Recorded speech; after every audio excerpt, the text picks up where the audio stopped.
Okay, great. It is 6 o'clock. It's July 9th, 2024, and we are going to kick off a city council meeting of this city council of the city of Lake Stevens. And with that, I'd call the meeting to order and ask everyone to rise for the pledge of allegiance. Pledge allegiance to the flag of the United States of America and to the republic for which it stands, one nation, under God, indivisible, with liberty and justice for all.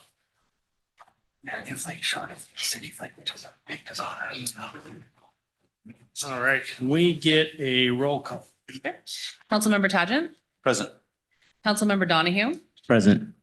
Councilmember Jorstad, Councilmember Daughtry, Present. Councilmember Peters Hagen, Present. Councilmember Shipman, Present. Councilmember Ewing. Present. All right, can we get a vote to excuse Councilmember Jorstad? So moved. Second. Any discussion? All those in favor? Aye. Any opposed? All right, thank you. And can we get an approval of the agenda, Council? Sure. Good evening, council members. Anybody have any objection to or changes to the agenda tonight? Move to approve the agenda as submitted. We have a second. Second. All those in favor? Aye. We have an approved agenda. Excellent, great. Let's go to guest business. Anya.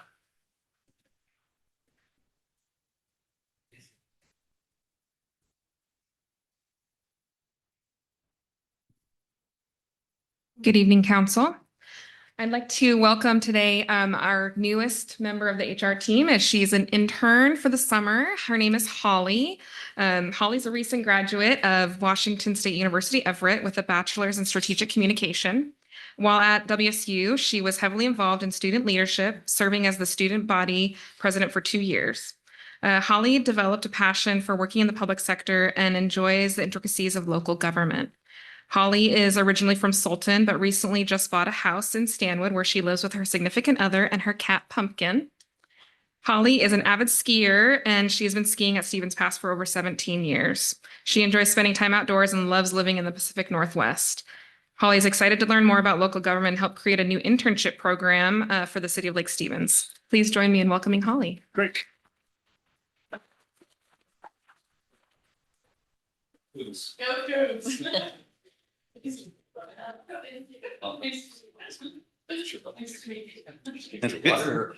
only, that's the only thing you can say. Both? Okay. Yeah.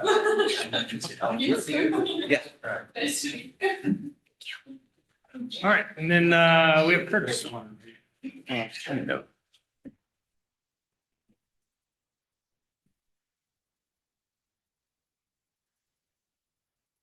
Good evening, council. Tonight I get to introduce our two newest team members to Public Works, Olivia Dittrich on the streets crew and Dwayne Mathis on the stormwater crew. I'll start with Olivia.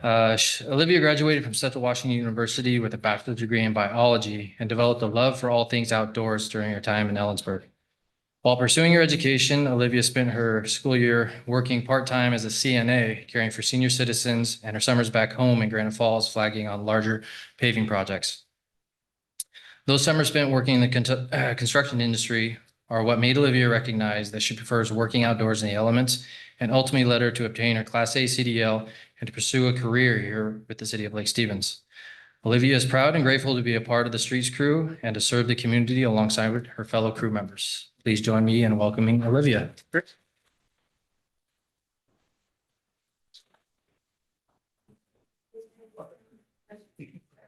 Go up. That was a little personal. Great having you. Thanks for being here. Next, we have Dwayne Mathis, as I mentioned, on the storm crew. Dwayne was born in Edmonds and grew up in Snohomish County. He's been in the construction industry framing houses for almost 30 years now, from the time he was 14 years old. 2 years ago, he decided to move on from construction and see what else the world had to offer. Dwayne is very excited and honored to be a part of the Lake Stevens Public Works community and looks forward to bringing his skills from the construction industry to the team. In his spare time, he enjoys spending time with his wife and their 2 dogs, camping, fishing, and exploring what the Pacific Northwest has to offer. And he's an avid supporter of all Seattle professional sports teams. Please welcome Dwayne.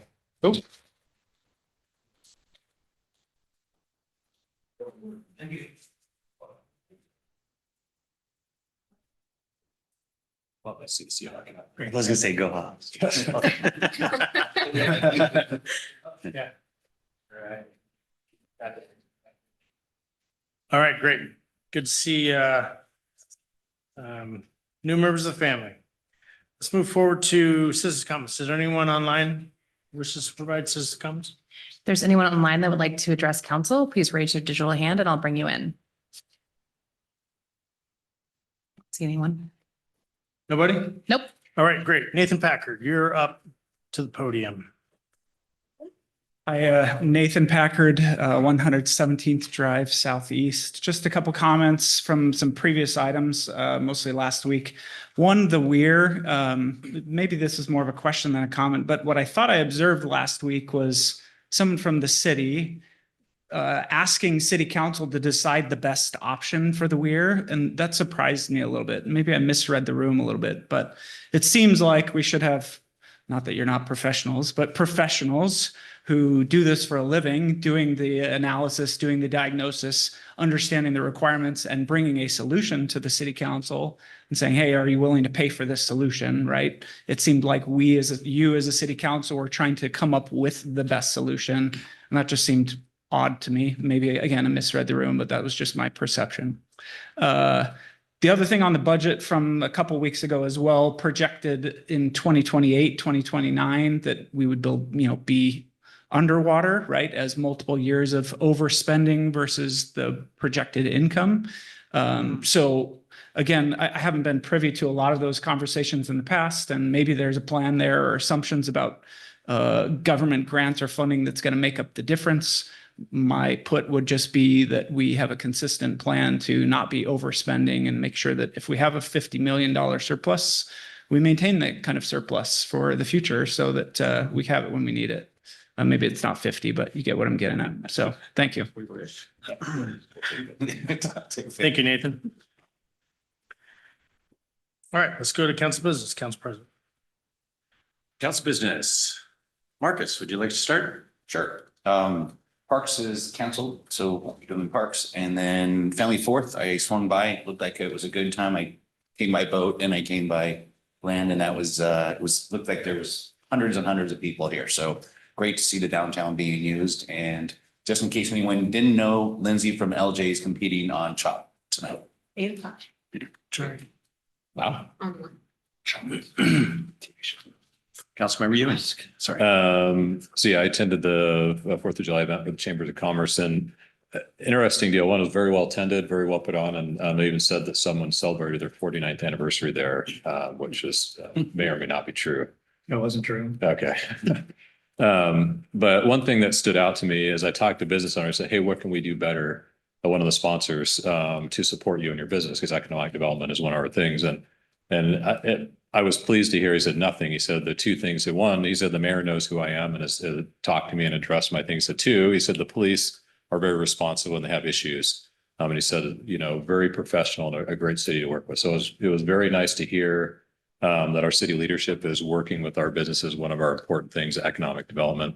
Another thing from this past week, one of our long-term unhoused individuals on Lake Stevens has secured housing.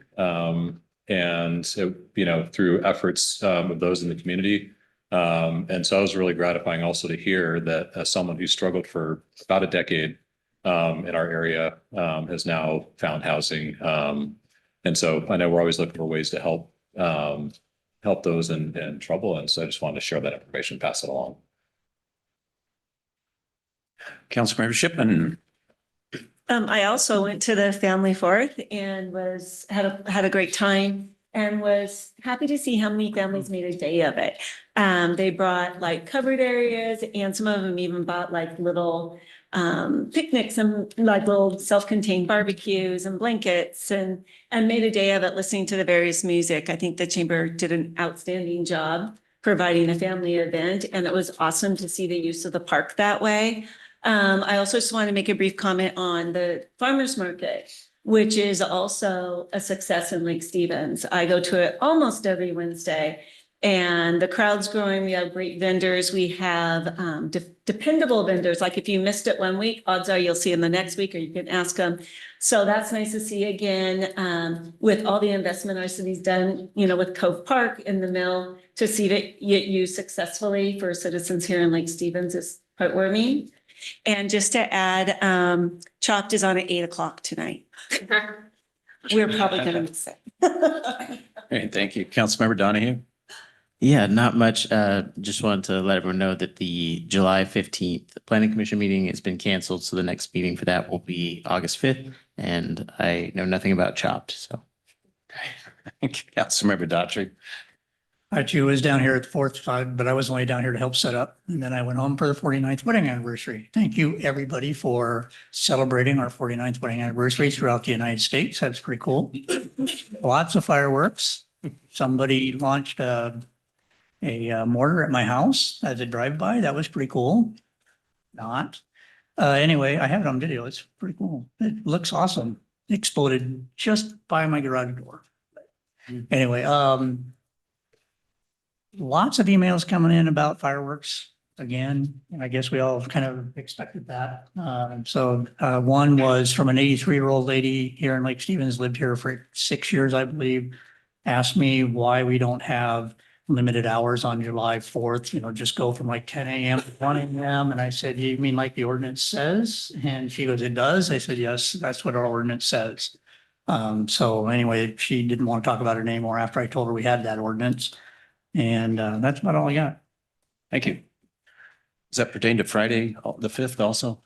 That was about the 6th. Okay. Just a question or comment tonight. I know surfers, Snohomish Regional Fire did kind of a neat thing. They did a water safety camp up at Ty Lake or Lake Ty in Monroe.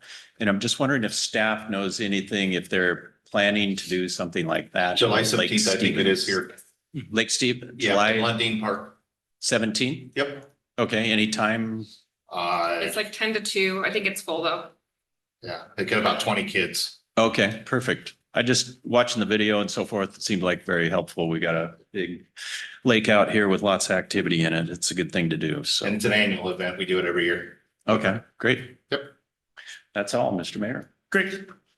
Good reports. I'm gonna forgo mine. Let's go with, we don't have any department reports, so can I get a motion to pass the consent agenda? So moved. Second. I got a motion to pass the consent agenda. Any discussion? Hearing none. All those in favor? Aye. Any opposed? Okay, and let's go to action item, real estate services with Russ and Barb. Recently, staff was directed and this one. Got deputy clerk taking care of me here. Recently, staff was directed to enlist a real estate broker to facilitate sales of properties surplus by the city through the years. Today, I'm going to review the process and make a recommendation to enter into an agreement for broker services.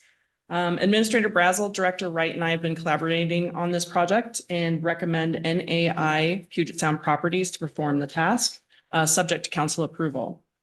The city reviewed the Municipal Research Service Center rosters. MRSC maintains small works rosters as well as consultant and vendor rosters. The rosters can make the contracting process easier as there are generally you can yield more choices than just direct solicitation or advertising. MRSC consultant roster yielded 8 potential candidate firms. Yet after review of each statement of qualifications, it was determined that none provided the direct real estate services as desired. Staff selected NAI Puget Sound Properties with Blake Stedman acting as the primary broker and contract manager for the project. The city has used Blake for a consultant for real estate and property management in the past and has proven to be very professional and innovative. The NAI team has experience in marketing, commercial, residential, real estate, and has an extensive knowledge of the Puget Sound area as well as the Lake Stevens market. There's a lot of information in their packet, so you can see their expertise there. So NAI will assess the properties and set fair market values for each. They'll negotiate sales on the city's behalf and then bring offers to council for consideration and approval. Broker fees are set at 6%, 3% broker, 3% seller, and will be reduced to 5% if NAI acts as both. Considering the total estimated value of the surplus properties, we expect broker fees will likely exceed the administrative contract authority established under our procurement policy for professional services, therefore requiring city council to make the approval. As such, we ask that city council authorize the mayor to enter into the professional services agreement and exclusive listing agreement with NAI Puget Sound Properties to sell surplus city properties. You open for questions? I am. Who put together the marketing timeline? Is that the broker that did that, or did the city do that? I believe that came from the broker. Gene Brazel is also online with us and knows about this one as well. And specifically, my question, so maybe you can answer these, Gene. Looking at the phase 1, 2, 3, 4, 5, phase 4, it talks about it. If a developer is selected, and this is somewhere way out in the future, like week 13 or something, I guess week 9 to week 18.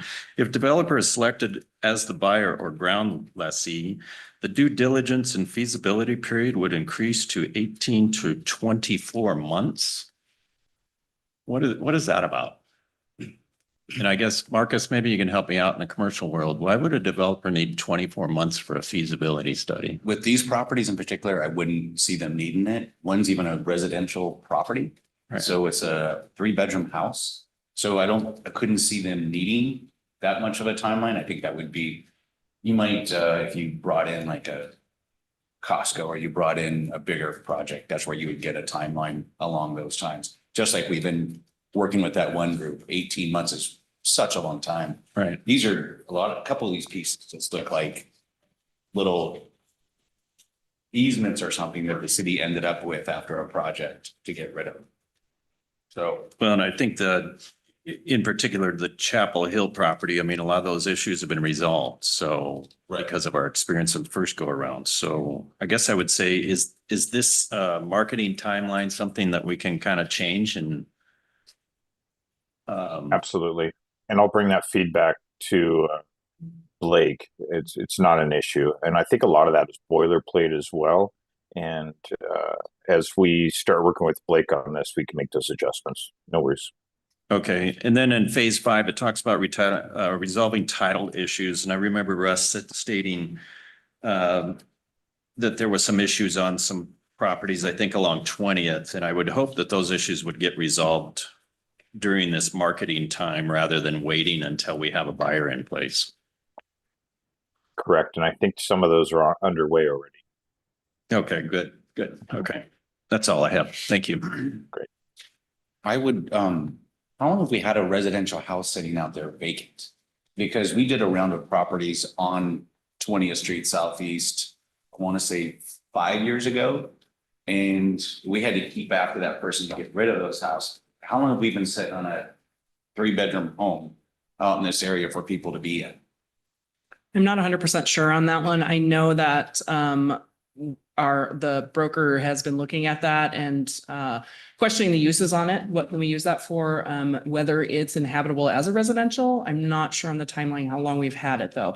I do know that we did sell a number of those properties that were on 20th Street. Those were annexed in as part of the annexation from the county. All of those had to be utilized as they were purchased by the county for utility purposes. So we had to put them back into that 20th Street project. I am not 100% sure on this property if that is one of those properties or if this is a later acquisition.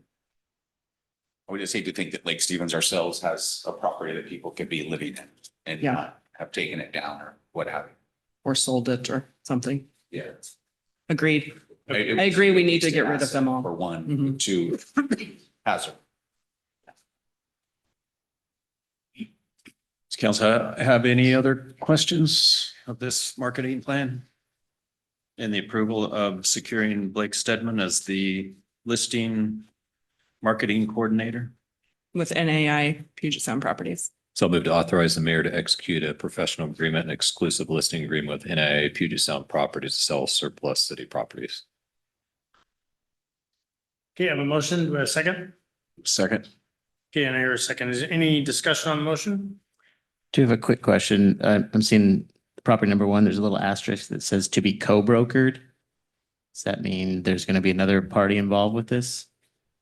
The broker fees still won't go over the 6%. Some of them, I believe there might be someone within the NAI properties that has an idea of what to do with that already. Usually that means that they're a commercial, because NAI is a commercial firm. They're gonna, if there's a residential piece, they'll bring in another brokerage to do that. Commissions don't change. Okay. They'll bring someone in to handle that portion of it. Okay. Okay, any other discussions? Can we get something like a, I don't know, every other month status on this project, on getting this done? A review and report. Absolutely. I'm sure we could do that. But I'm just looking at the math on there. So it looks like $5 million in total, a ballpark number that based on 300,000 commission at 6%. So that's a pretty good chunk for capital project for the city. Correct. And the net revenues after the broker fees and all will go towards helping capital projects. Excise tax and things like that. All right, any other discussion? Hearing none, all those in favor? Aye. Aye. And any opposed? All right, great. Mayor, sorry, who was the second on that? Gary, thank you. All right, let's move forward to item 12, comprehensive plan update briefing with David. All right, thank you, Mayor. I'm gonna share my screen real quick.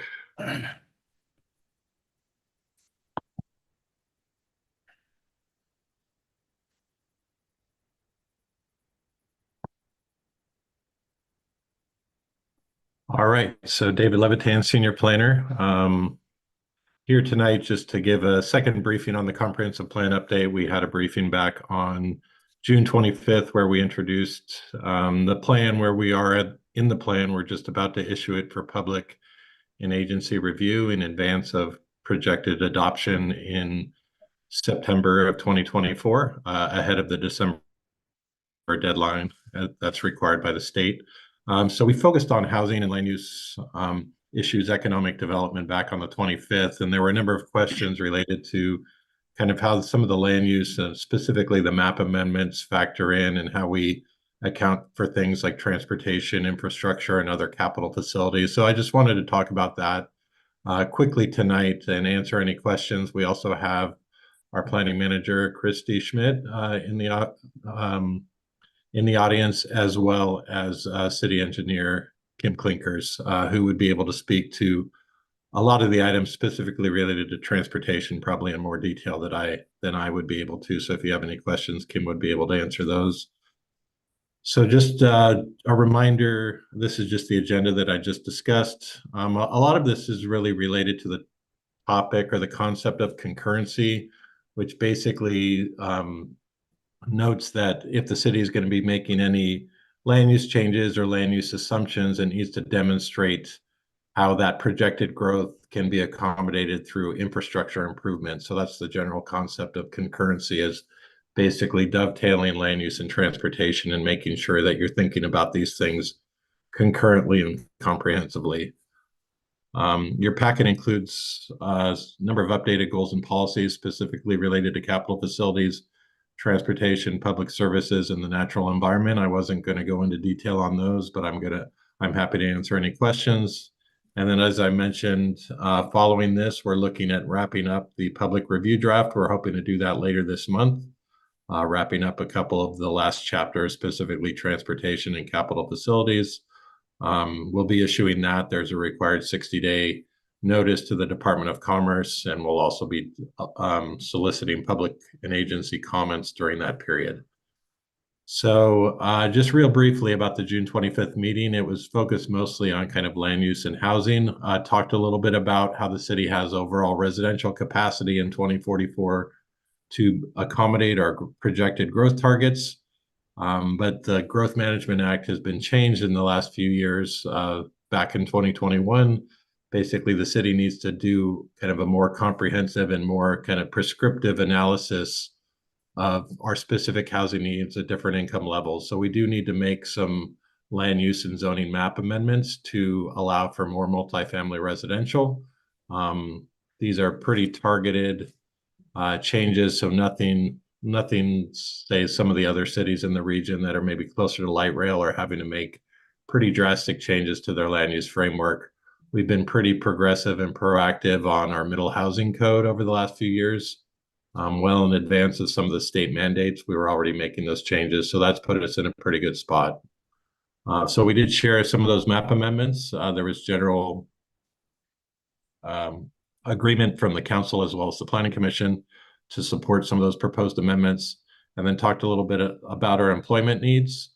The buildable lands report, or BLR, did show about an 1,100 job deficit, but we've actually been far exceeding our needed annual increases in employment over the last several years. And we have a whole lot of capacity specifically within the Lake Stevens Industrial Center. So we anticipate being able to accommodate our projected employment growth over the next 20 years. So a little bit just about concurrency. It's basically the relationship between land use and transportation, capital facilities, and public services, basically making sure that we have adequate public facilities in place for planned or projected growth. Specifically related to transportation, as well as some things like parks. The city is required to adopt levels of service and demonstrate how we can meet those levels of service. And then again, related not just to transportation, but the rest of our capital facilities plan, we need to identify funding for projects that serve to meet these LOS standards. So that's the role of the 6-year CIP, and then also through our annual budget. And then just to kind of answer one of the questions from a couple weeks ago is basically we do make sure that our land use and transportation assumptions are very well synced.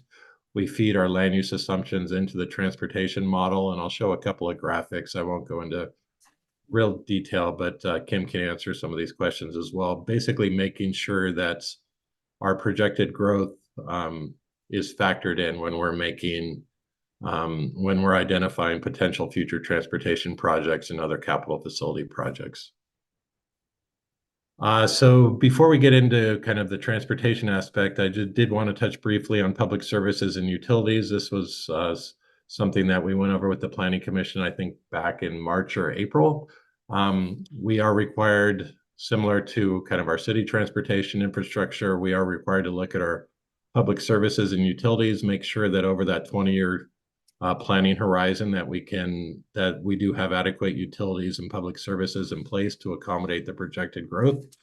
What our analysis of the sewer plan from the sewer district, as well as the water plan from PUD, is it does show adequate capacity over the next 20 years.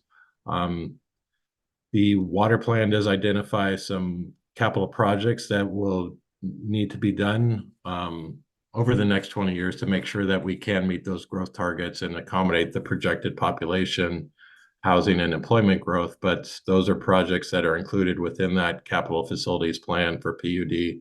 So we're in pretty good shape there. And then the sewer treatment plant, really the conveyance system is in pretty good shape. The sewer treatment plan has identified some potential improvements at full build out of the city. So beyond the 2044 growth horizon, that would need to be done. But that's something that, they're required to update that plan pretty frequently. So that's something that they continue to do, and we coordinate with the sewer district currently on that. So a little bit on transportation. So this map shows basically it accounts for projected growth through 2044 and then identifies different levels of service. So basically what we're wanting to see is as much green as possible. So the green is the level of service A through C. So that's generally relatively free flowing. Obviously at A is in the best shape, and then it progresses through F, which would be, the worst. It would be failing. So you do see a couple of red boxes there, specifically on the state routes. So basically we need to plan for potential improvements to address these potential level of service failures and make sure that we have improvements identified to bring them to the level of service standards that we've adopted into our comprehensive plan. So SR 204, SR 9, and Machias Road are a couple of the areas where we are looking at potential improvements there, and that's spelled out within the transportation element and then implemented through the capital facilities plan. Something that's relatively new, not the concept of multimodal level of service, but being required by the Growth Management Act. This is something new that we now are required to adopt an active transportation level of service standard. So that's things like bikes, bicycles, pedestrian, so multi-use paths, sidewalks, bike lanes. Basically, we need to adopt a level of service standard. So that's something that Transpo Group, our consultant on the transportation element, is actively working on. We actually just had a meeting this afternoon to really talk about that a little bit more. We're hoping to have that really finalized within the next week or two so that we can issue that public review draft.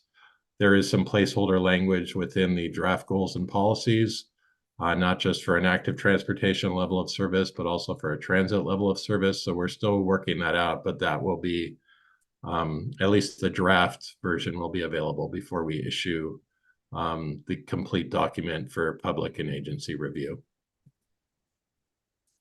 And this just talks a little bit, this basically just shows the hierarchy of the capital improvement process, basically starting with the 20-year CFP or capital facilities plan, then identifying kind of the priority projects as well as the funding mechanisms within that 6-year CIP, and then really getting into the nitty-gritty within the annual budget as far as how we're going to pay for projects and which projects are being funded on an annual basis. So happy to answer any questions about that or let Kim do a better job than I can.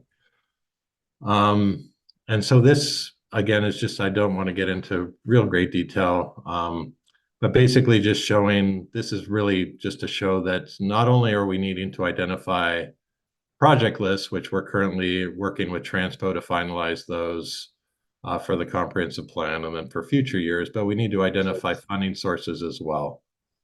So that's for transportation, but also for things like other capital projects like parks and stormwater, city facilities, and then all the different types of transportation projects, including active transportation in transit, which obviously we don't control, but we do need to have some sort of level of service standard identified.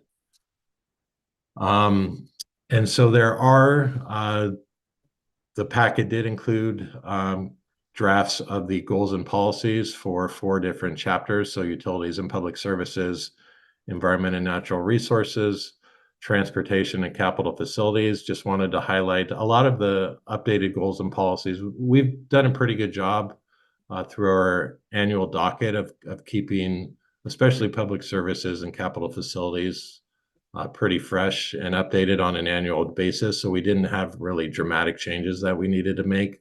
So really, we're focusing on some of the regulatory framework and some of the state mandates related to addressing things like climate change, sustainability, and equity. So that's really the focus of a lot of the updates to the policy language. So this just calls out a few of those: equity and access to utilities and public services, improved climate resiliency, implementing the climate sustainability plan or CSP. So we run all these by the Planning Commission, similar to the 3 chapters that we discussed at your last meeting. Got some good feedback from the Planning Commission on those. That's been incorporated into the drafts that were shared in the packet. And happy to, discuss those and gather additional feedback from the council. And then transportation, you may have noticed this, actually, we kind of a complete rewrite, just given more substantive changes in some of the framework and the requirements of how we address transportation infrastructure and plan for transportation needs over the 20-year planning horizon. So Transpo Group has been leading that effort. That's the one set of goals and policies that are shown as basically brand new and rewritten, as opposed to track changes, since the other chapters were kind of more targeted updates. So happy to answer any questions about those. And then capital facilities, as I mentioned, we've been keeping those pretty updated and that chapter pretty updated. We've done that every year as part of our annual docket, just to make sure we need to update the 20-year and the 6-year capital plans. So we've been keeping those pretty fresh. So didn't have a whole lot of things that needed to be changed in either that chapter or specifically within the goals and policies. So a lot of it really is just focused on equity and sustainability. So really, we wanted to just brief you tonight in advance of your summer break, and because we will be issuing the public and agency review drafts before you come back in August from that break. We'll be moving forward, gathering, basically issuing the public review draft, soliciting public comments, putting that on the website, sending that out to partner agencies, to nonprofits, other organizations, trying to solicit as much feedback as possible on that, as well as having that reviewed by Commerce, Department of Commerce, and routed to all the different state and federal agencies. We anticipate having the public hearings for the Planning Commission and the City Council in September, and then potential adoption and certification by PSRC and also the Department of Commerce. And with that, I'm happy to answer any questions, or if you have kind of some of the specifics related to some of the transportation components, I think Kim can jump in as well. Yeah, David, have we been using any of the tools that PSRC has put together for looking at level of service based on equity in the four-county region?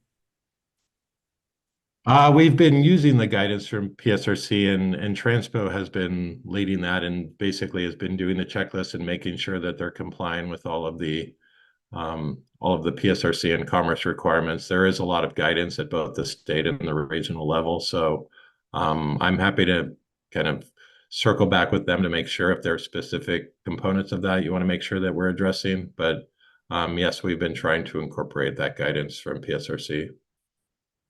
Okay, thank you. I know Gary's been writing notes. I got a couple of comments.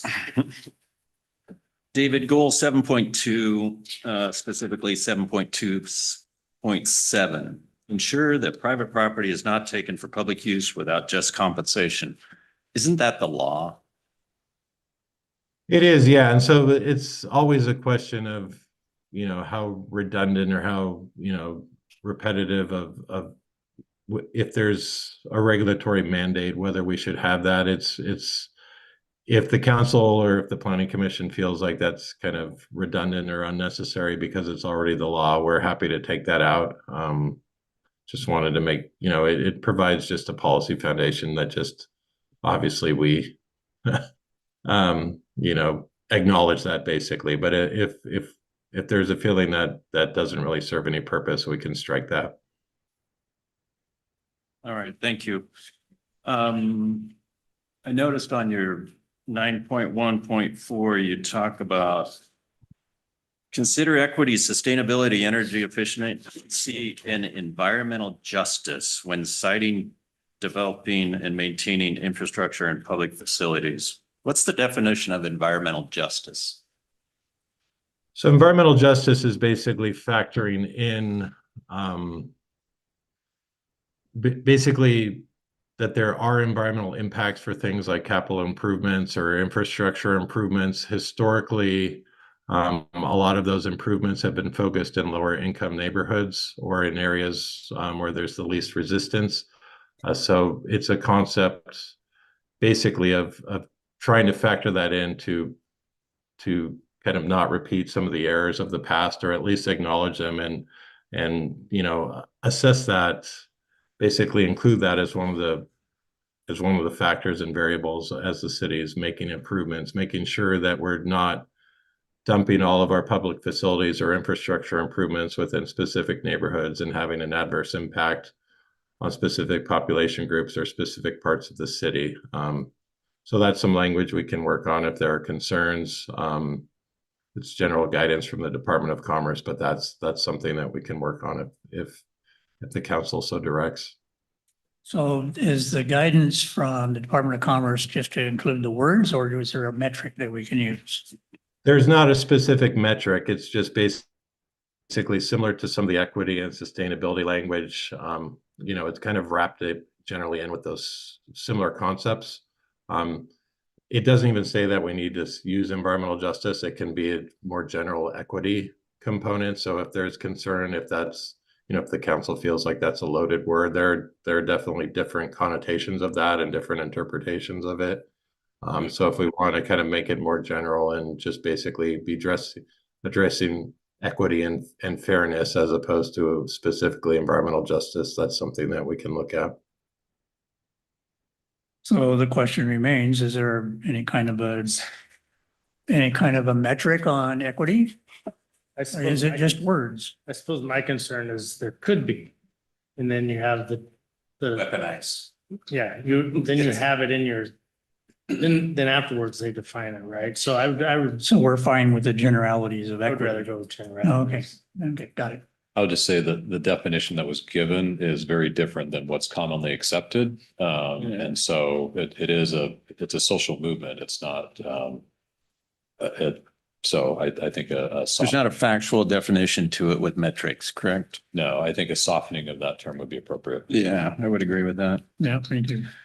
David, another question for you. You had up in your map on the transportation level of service, you have two areas that are, I think, located or level of service E or F, and they're both on state routes. How do you deal with WashDOT on those issues?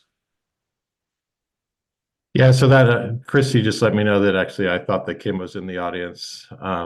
She would be a lot more responsible for some of the interagency coordination. So that's something I may need to check in with her on or with Transpo on, just as far as when we're identifying potential improvements, obviously if they're on state routes, we don't have complete control, obviously, or really control over those state routes. It's about identifying, really what we can focus on is improvements within our local network, and then basically working with WashDOT on kind of more regional solutions on that. But I'm happy to kind of circle back with Kim and with Transpo and try to get you a more complete answer on that. Yeah, I guess my reasoning for that is your capital facilities plan is identifying those two areas. So obviously you're allocating some sort of monetary fix to those things, which goes back to mitigation fees. And if we don't have the ability to actually fix them, why are we including those fixes and dollar amounts in our mitigation fee for traffic? Well, and I think that map was specifically just showing different levels of service. I don't think it was tied directly to the project list.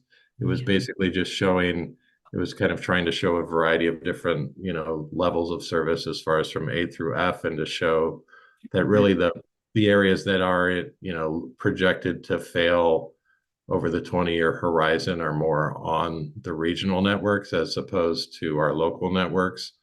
So I would have to circle back on the project list to see.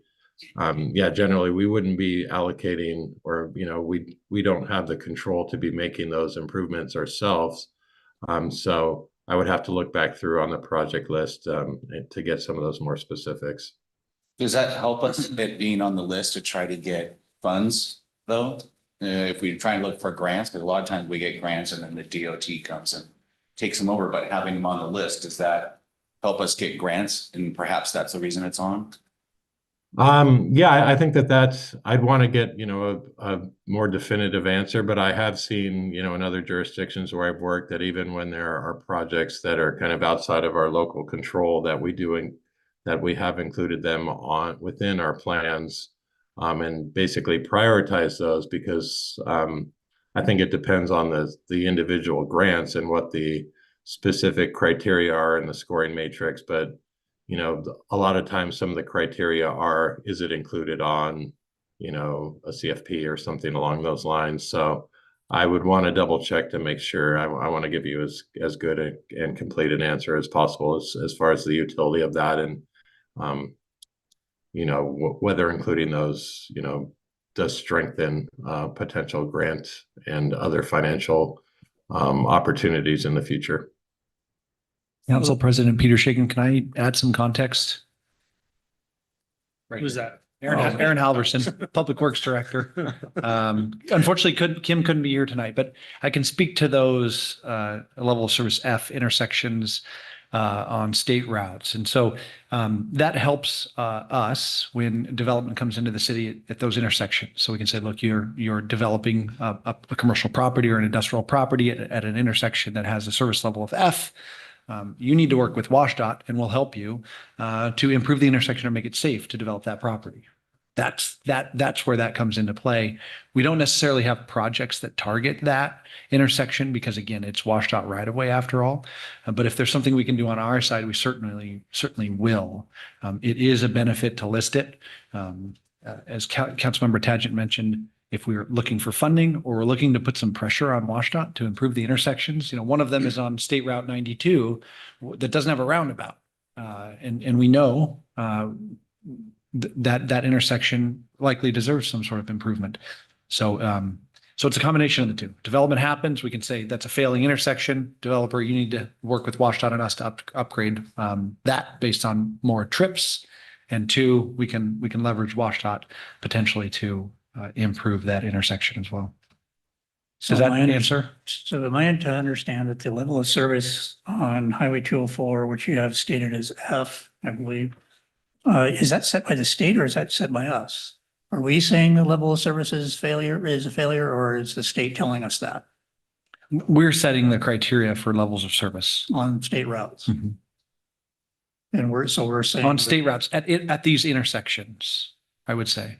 Well, we're seeing on the map that he had up there, it was an F on 204. It doesn't show an intersection, I don't think, unless that's the one down at Sunnyside. Yeah. Is that where it was? Yeah, and where the treatment plan is. Oh, okay. Right, there's a matrix for the levels. Yeah. So Yeah, there's a lead matrix. time I'm just wondering who's actually setting that? Did we set the level on 204 at Sunnyside, or did the state tell us that's an F? I think it's an industry standard level of service, but we sort of bless it or customize it. Okay. Is the F prior to Sunnyside because there's no left turn, there's no way to access the west side of the highway from Yeah, that intersection? Yeah, there are a variety of I problems mean, at if that you're going intersection. towards Lake Stevens, you can turn right, but otherwise that whole area, you have to do a big loop to access it. Is that why it's an F? Yeah, there's a variety of reasons. There's queue lengths and things like that. And we'd be happy to come back and brief you on level of service. We could do it during department report at the next meeting if there's interest. I had a question about North Machias Road. So right now we've got two Bs and a C, and it's projected in 20 years to be an F and two Es. Why such a because one of them is going from a B to an F, another one from a B to an E, and a C to an E. Why such a dramatic drop on that street? Well, I don't want to speak for Planner Leviton, but I will say that that's a four-way stop, the intersection you're describing now. It's Machias Road and what's the cross street? It's not labeled on the map. Okay. I don't have it in front of me either, but I think that's believe the one there's you're. 16th and 20th Okay. are those two. Okay.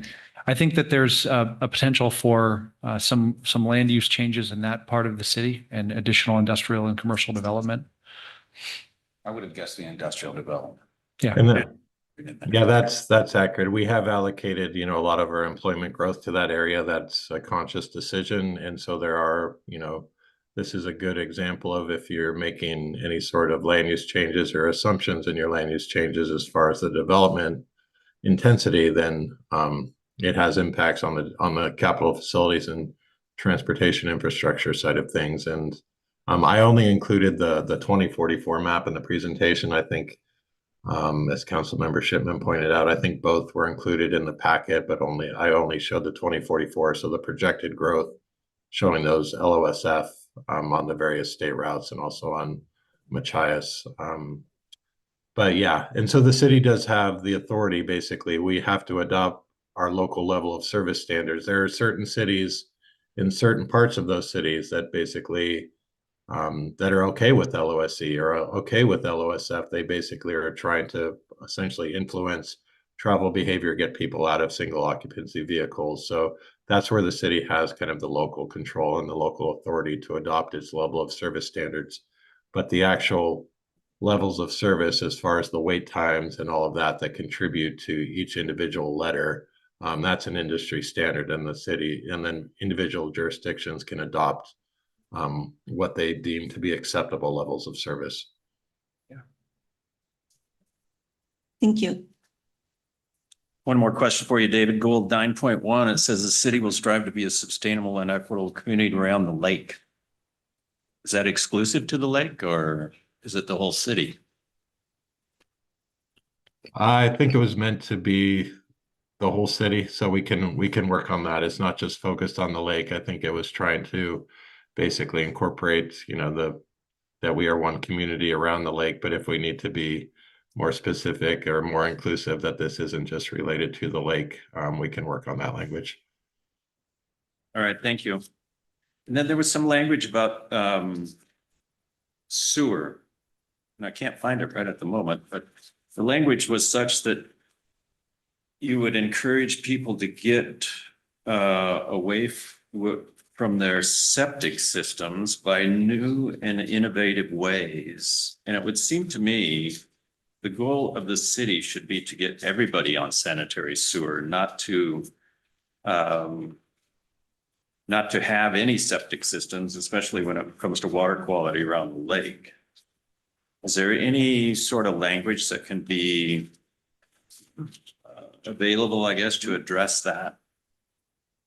Yeah, we can strengthen that. Let me I can pull up the policies or look at that and circle back on that one. But, I think the intent there is obviously, it's redevelopment and infill development is we do have, some measures and kind of hammer, regulatory hammer as far as when we can require people to connect to sewer that are currently on septic. But yes, within the urban growth area, the intent is for everything to be on sanitary sewer. So if there's some strengthening of that policy language that would provide for the policy foundation to, for code implementation in the future, we can definitely look at strengthening that a bit, or basically making that clear that the intent is for the entirety of the city and its UGA to be on sanitary sewer. Yeah, I would like to encourage that. Okay, thank you. That's all I have right now. Thank you. Any other questions for David? All right, hearing none. Good job, David. Appreciate it. All right, thank you. Okay, we're going to go into an executive session. Is that on? Do you have that? Aaron. It's Aaron? Okay. Both of us. Aaron, how long do you need? 15 minutes. How much? 15. 15, 1-5, okay. We're gonna go to executive session, so we clear the room for that, and there's no action to follow, so probably no reason to return unless you wish. So, council's gonna adjourn into executive session for potential litigation, no action to follow under RCW 4230. They've asked for approximately 15 minutes. It's now 6:52. So we'll be returning at 7:10. Let's do it. Okay.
All right, great. We are back from executive session. Can I get a motion to adjourn? Adjourn. Move to adjourn. Motion. Any opposed? All those in favor? Aye. Any opposed? Have a great evening. I'll be the second on that if you need me to, Kate.